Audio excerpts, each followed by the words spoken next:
Bonjour à tous, on se retrouve aujourd'hui pour une vidéo tuto dans laquelle on va s'intéresser à comment analyser une caricature. Mais d'abord, qu'est-ce qu'une caricature? Une caricature, c'est une représentation illustrée, parfois exagérée, d'une personne ou d'une situation destinée à marquer les esprits. Le but de l'auteur est d'exprimer son opinion et de diffuser un message. Les caricatures peuvent être très diverses et sont un phénomène très ancien, comme vous pouvez le voir ici.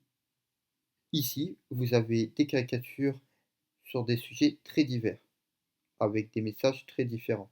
Comment analyser une caricature? 4 étapes. Présenter, décrire, interpréter, conclure. Dans un premier temps, présentons le document. Je vous laisse découvrir le petit texte et le document.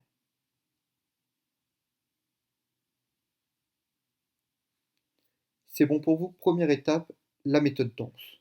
Comme pour tout document, on va utiliser la méthode Danse. De quand date le document? 4 mars 2022. Qui est l'auteur? Osama Hajjaj. Nature, caricature. Le sujet, on va peut-être pas vous le donner tout de suite. Et il est extrait d'où?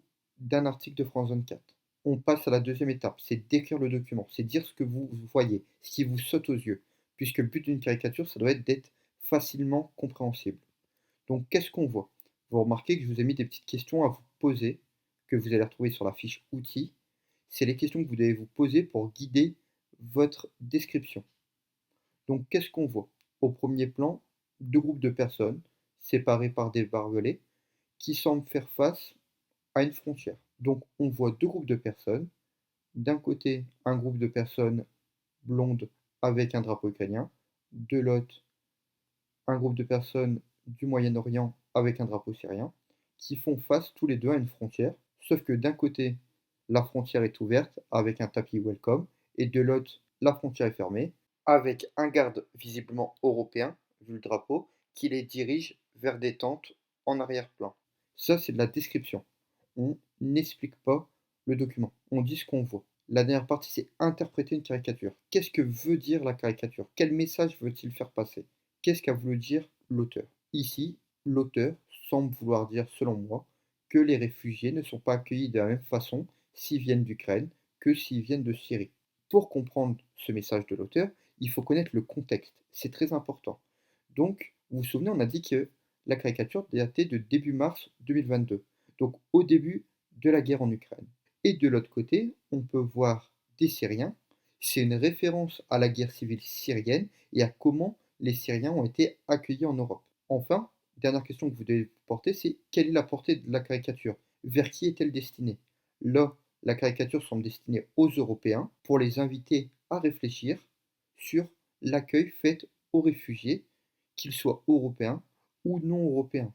Mais attention, pour comprendre certaines caricatures, il faut avoir des références, que ce soit historiques ou de l'actualité. Cette caricature de 1940, si vous n'arrivez pas à reconnaître la croix gammée ou Hitler, elle est difficile à comprendre. Autre exemple, cette caricature, c'est la rentrée, vous pouvez comprendre, ça fait référence à la rentrée des classes, avec le sac à dos du petit. Par contre, si vous n'avez pas de référence, vous ne comprenez pas que c'est une référence à l'histoire dramatique du petit Aylan, et justement sur l'accueil des réfugiés qui viennent de Syrie. Bien, revenons à la dernière partie, conclure. Il faut montrer l'intérêt de la caricature en justifiant votre avis.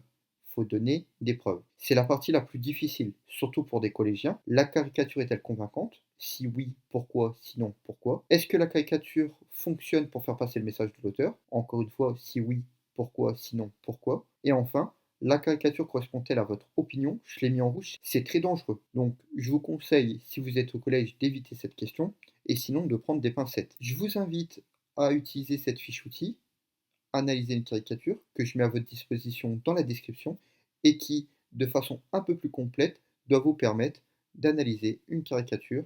Voilà, c'est tout pour aujourd'hui. On se retrouve bientôt pour une nouvelle vidéo. Je vous souhaite à tous une bonne journée. À bientôt!